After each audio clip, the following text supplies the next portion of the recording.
নমস্কার। ওম সাইরাম। আড্ডা উইথ বর্ণালী থেকে আমি আজকে আবার চলে এসেছি। আজকে একটা রান্না আপনাদের সঙ্গে শেয়ার করব। রান্নাটা হচ্ছে মটন কিমা দিয়ে ঘুগনি। সেটা কিন্তু চানা দিয়ে হবে না, সেটা হবে কিন্তু যে এটাকে কি ডাল বলে আমি ঠিক জানি না, সম্ভবত এটাকে মানে মটর মনে হয় বলে, মটরই হবে এটা। তো এই মটরটা দিয়েই আমি আজকে বানাবো। তো দেখুন, আমি সকালবেলায় এই মটরটাকে ভিজিয়ে রেখেছিলাম, এই যে ভিজে দেখুন এরকম মটরটা ভালো ফুলে গেছে এই যে। আর তার সঙ্গে লাগবে হচ্ছে এই যে মাটনের কিমা লাগবে। তো এই মটরটাকে সিদ্ধ করে নিয়ে আমি প্রেসার কুকারে দিয়ে একটু নুন দিয়ে সিদ্ধ করে নিয়ে আমি আবার ফিরে আসছি।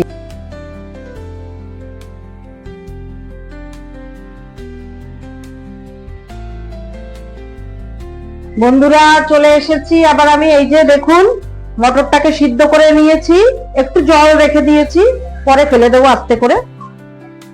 আচ্ছা, আর এই যে মাটনটা দেখিয়েছিলাম, মাটনের কিমা।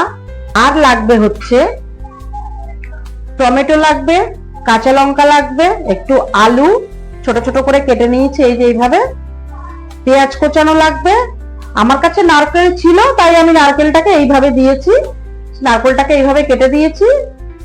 এটা আপনারা ইচ্ছা হলে দিতে পারেন, নাও দিতে পারেন, কিন্তু দিলে ভালো লাগে, খেতে টেস্ট লাগে। আর এই যে ধনিয়া পাতা। আর লাগবে হচ্ছে পেঁয়াজ, আদা, রসুন, কাঁচা লঙ্কা, টমেটো, এগুলো সবকিছুর পেস্ট।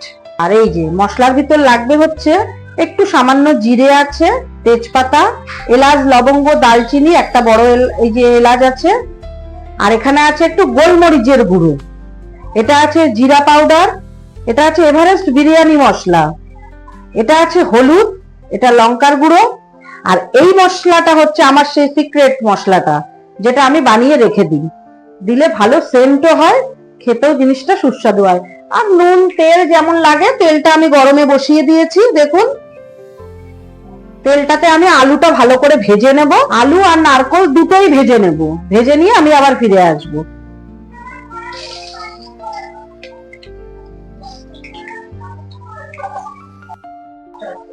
দেখুন বন্ধুরা, আলুটা একদম লাল লাল করে ভাজা হয়ে গেছে।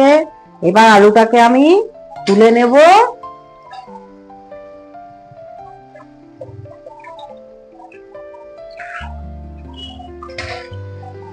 দেখুন নারকেলটাও এরকম ভাবে ভেজে নিয়েছি, এই যে নারকেল ভাজাটাও এবার তুলে নিচ্ছি। আচ্ছা, এবার এর ভিতরে দিয়ে দেবো চিনি,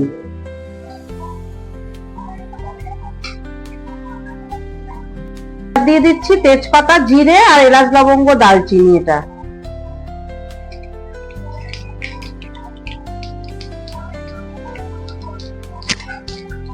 এবার পেঁয়াজ কুচি দিয়ে দিচ্ছি,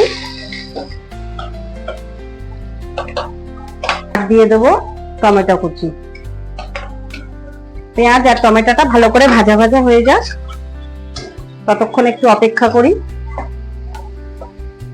এবার বন্ধুরা এই যে কিমাটা দিয়ে দিচ্ছি,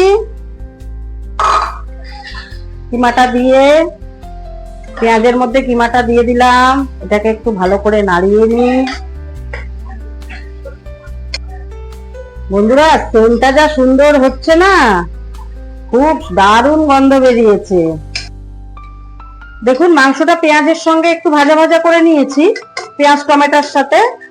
এবার হচ্ছে এই পেঁয়াজ আদা রসুনের যে পেস্ট সেইটা দেব। এবার এই যে মশলাগুলো দেখিয়েছিলাম, এই মশলাগুলো সব দিয়ে দিচ্ছি। এবার কিমাটাকে কষানোর জন্য ছেড়ে দেব। এবার লবণটা দিয়ে দিচ্ছি, স্বাদ অনুযায়ী লবণ দিয়ে দেবেন। দেখুন বন্ধুরা কিমাটা কষা এরকম হয়ে গেছে, এই যে দেখুন। আচ্ছা, এবার এর মধ্যে আমি দিয়ে দেব আলু আর নারকেল ভাজাটা, এই যে যেটা রেখেছিলাম আলু নারকেল ভাজা, ওইটা দিয়ে দেব।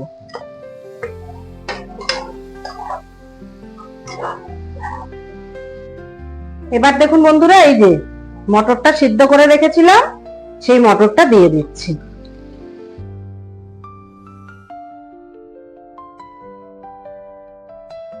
এবার এতে পরিমাণ মতো জল দিয়ে দেব।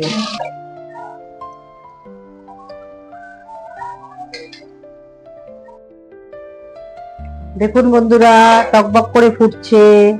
এবার এর ভিতরে কাঁচা লঙ্কা কটা দিয়ে দিচ্ছি। আগে দিইনি এই কারণে যে অনেক ঝাল হয়ে গেলে না খেতে পারবে না সবাই, ওই জন্য একটু লাস্টের দিকে কাঁচা লঙ্কাগুলো এই যে অল্প করে চিড়ে নিয়েছি, অল্প করে দিয়ে দিলাম। আমার কিমা ঘুগনি কমপ্লিট হয়ে এসছে। এতে একটু ঘি দিচ্ছি। এবার একটু গরম মশলা দেব, আমি মশলা দিয়ে দিলাম। দিয়ে আমি এবার এটাকে ঢাকা দিয়ে রাখবো যাতে সেন্টটা বেরিয়ে না যায়। বন্ধুরা দেখুন, আমার এই যে কিমা ঘুগনি রেডি হয়ে গেছে। এবার আমি গ্যাসটা বন্ধ করে দিচ্ছি, দিয়ে এই যে ওপর থেকে ধনিয়া পাতাটা দিয়ে এইভাবে গার্নিশিং করে দিলাম। এবার ওর বাবাকে খেতে দেবো, দেখি তিনি কেমন বলে, খেতে কেমন টেস্ট হয়েছে। খেয়ে দেখো টেস্ট করে কেমন হয়েছে কিমা ঘুগনি আজকের। সুন্দর হয়েছে। তো আমার কিমা ঘুগনি একদম রেডি হয়ে গেছে। তো কমেন্ট বক্সে অবশ্যই জানাবেন কেমন হলো, আর সাবস্ক্রাইব করতে কিন্তু একদমই ভুলবেন না। নমস্কার।